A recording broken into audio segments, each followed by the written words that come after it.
السلام علیکم۔ آج کے ہمارے سوالات ہیں۔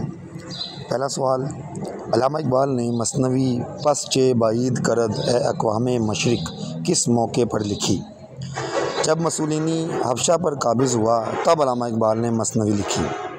دوسرا سوال، مثنوی مسافر کا اردو ترجمہ کس نے کس نام سے کیا؟ ظفر احمد صدیقی نے حکمت کلیمی کے نام سے ترجمہ کیا تھا۔ مثنوی مسافر کس زبان میں ہے اور کتنے اشعار ہیں؟ مثنوی مسافر فارسی زبان میں ہے اور 531 اشعار ہیں۔ یہاں آپ کو یہ بتاتا چلوں کہ تلفظ جو ہے وہ 31 نہیں بلکہ 31 ہے، تو صحیح کیا بنتا ہے؟ 531 اشعار۔ اقبال نے مثنوی مسافر کس کی فرمائش پر لکھی؟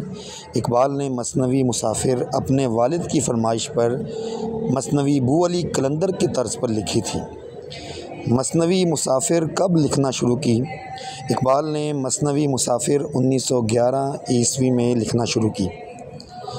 پس چہ بعید کرد اے اقوام مشرق کے بارے میں یوسف سلیم چشتی نے کن خیالات کا اظہار کیا؟